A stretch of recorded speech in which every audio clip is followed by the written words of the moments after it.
أعوذ بالله من الشيطان الرجيم بسم الله الرحمن الرحيم إنما يؤمن بآياتنا الذين إذا ذكروا بها خروا سجدا وسبحوا بحمد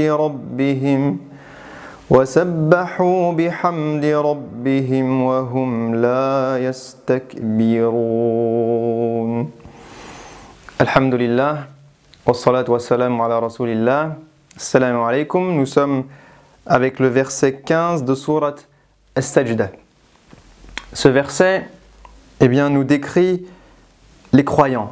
Il nous décrit une des caractéristiques des personnes dont Allah a décrit qu'ils étaient eux-mêmes porteurs d'une grande foi, qu'ils étaient proches de lui subhanahu wa ta'ala, qu'ils étaient parmi les croyants, ceux qui ont la foi.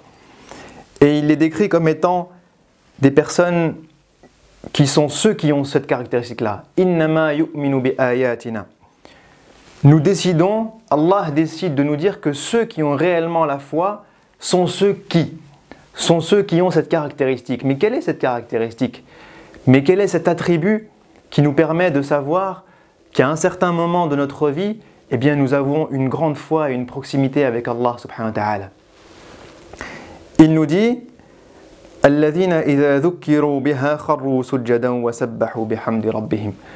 ceux qui, lorsqu'on leur rappelle nos versets, s'effondrent, tombent en prosternation. Et kharra signifie s'écrouler, signifie tomber d'une manière non coordonnée. C'est comme si une force nous appelait à tomber en prosternation pour Allah subhanahu wa ta'ala. Pour vous expliquer un petit peu l'émotion que ça peut procurer, prenons une métaphore. Imaginez que vous soyez l'aîné d'une famille nombreuse, que vous ayez peut-être 5 ou 6 frères et sœurs. Imaginez que vous soyez aussi orphelin, que votre papa soit décédé alors que vous étiez très jeune et que votre maman a très peu de revenus. Mais malgré cela, vous avez réussi à faire un certain nombre de bonnes études et vous arrivez en école d'ingénieur. Le jour où vous arrivez, le jour de votre rentrée, vous êtes tout content. Mais lorsque vous vous posez dans l'amphithéâtre, vous vous rendez compte d'une chose. Tous vos camarades, pratiquement sans exception, sortent leur ordinateur portable. Ils ont tous un très bel ordinateur portable. Pourquoi? Parce que les études dans cette école, la plupart des supports sont numériques. Parce que vous allez avoir besoin de faire du design, des calculs, ce genre de choses. Alors cet ordinateur, qui est un ordinateur assez cher, est nécessaire pour vos études. Mais là, vous vous dites, j'ai pas les moyens de me payer cet ordinateur. Et je ne peux pas demander à ma maman, parce que le prix de l'ordinateur est peut-être de 500 ou de 1000 euros. C'est un ordinateur haut de gamme. C'est peut-être ce qu'elle gagne en un mois ou deux. Alors je vais prendre sur moi et puis je vais me débrouiller comme ça. Mais votre maman et vos frères et sœurs l'apprennent d'une manière ou d'une autre. Et un jour, vous rentrez chez vous et vous voyez votre maman qui est là et qui vous a préparé une surprise. Lorsque vous ouvrez ce cadeau surprise, vous y trouvez un ordinateur. Un ordinateur qui coûte 1000 euros. Vous savez que votre maman n'a pas les moyens de vous payer cet ordinateur. Et là, elle vous dit, mon enfant chéri, tes petits frères et sœurs et moi, on a décidé de se serrer la ceinture. On a décidé de prendre sur nous pour t'offrir cet ordinateur. Parce qu'on ne veut pas que tu te sentes inférieur aux autres. On ne veut pas que tu manques de quelque chose dans cette école. On veut que tu sois comme tout le monde. Alors on a voulu te faire plaisir et te l'offrir. Lorsque votre maman vous dit ça, le réflexe de tout être humain est qu'il va ressentir une force énorme dans son cœur qui va lui donner envie de prendre sa maman dans ses bras. Et là, vous avez tellement envie de la remercier que vous la prenez dans vos bras et tout ce que vous trouvez à dire, c'est merci. Merci maman pour qui tu es. Merci de me démontrer encore une fois ta générosité. Merci de me démontrer encore une fois combien tu es gentil, combien tu es à l'écoute, combien tu penses à moi, combien tu veux mon bonheur, combien toi et mes frères et sœurs vous m'aimez. Je m'excuse maman pour toutes ces erreurs que j'ai pu faire, je m'excuse si je t'ai fait du mal un jour. Et lui dire que vous l'aimez.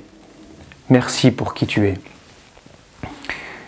Si on revient à la prosternation, eh bien, on peut faire un parallèle avec ces deux scènes.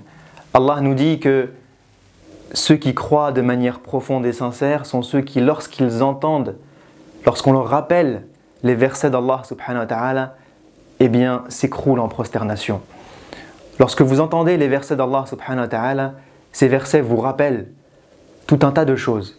Ils vous rappellent combien Allah est bon envers vous, combien il est miséricordieux, combien il est à votre écoute, combien il est proche, combien il est là quand vous en avez besoin, combien vous lui devez tout, combien vous avez besoin de lui, combien il vous a tant donné durant votre vie.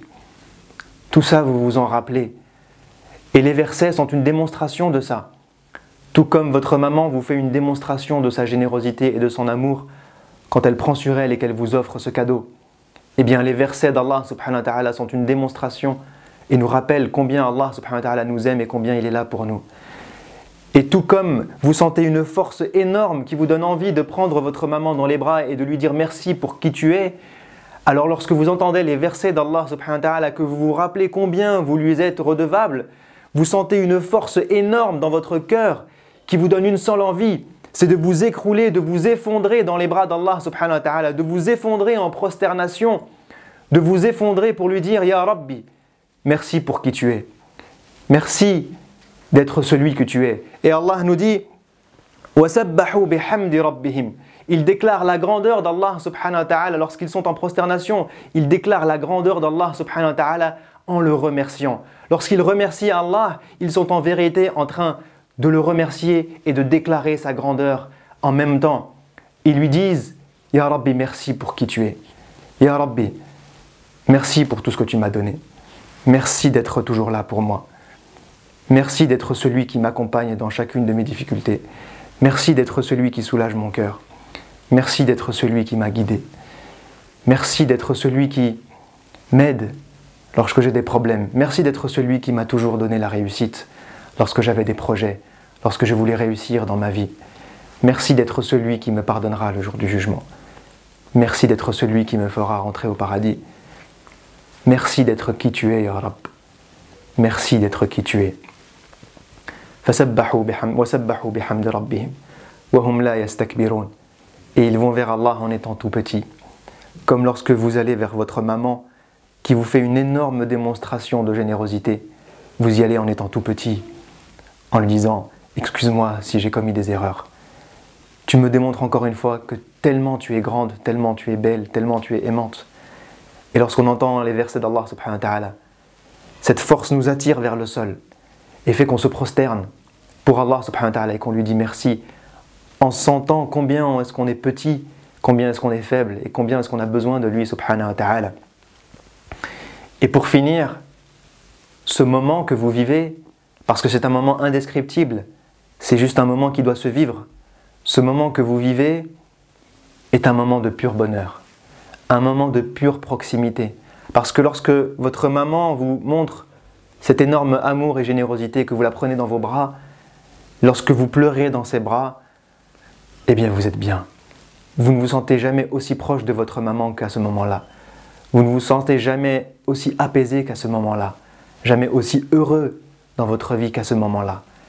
Et lorsque vous sentez dans votre cœur cette grandeur d'Allah subhanahu wa ta'ala, combien vous lui êtes redevable et combien vous l'aimez et combien il vous aime, eh bien vous êtes dans un moment d'énorme proximité avec lui et de pur bonheur et de pur apaisement.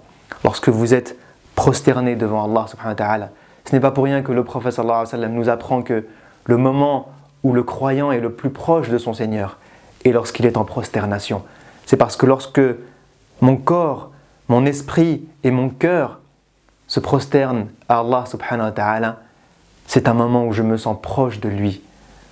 Et je sens que je me sens bien. Parce que je suis avec Allah subhanahu wa ta'ala. Cette prosternation est celle que nous devons essayer de travailler, celle que nous devons essayer d'acquérir dans notre vie. Elle peut se faire lorsque je suis en prière et que j'entends les versets qui se récitent et que ça me rappelle qui est Allah. Elle peut se faire lorsque je lis juste un peu de Coran et que je tombe sur une sajdat tilawa, une prosternation de lecture. Elle peut se faire lorsque Allah m'envoie une bonne nouvelle, une extrêmement bonne nouvelle, tellement bonne que je tombe tout de suite en prosternation parce que c'est une prosternation de remerciement. Toutes ces prosternations sont des prosternations du cœur et qui nous font nous sentir heureux et en paix avec Allah subhanahu wa ta'ala. Puisse Allah nous aider à nous prosterner à lui avec apaisement, avec amour, avec bonheur, avec joie et avec proximité. Et je m'invite et je vous invite tous à la fin de cette vidéo à essayer de nous prosterner pour Allah subhanahu wa ta'ala et de lui dire pendant quelques instants Ya Rabbi, merci pour qui tu es. Assalamu alaikum wa rahmatullahi wa barakatuh. شهر رمضان الذي أنزل فيه القرآن هدى للناس وبينات من الهدى والفرقان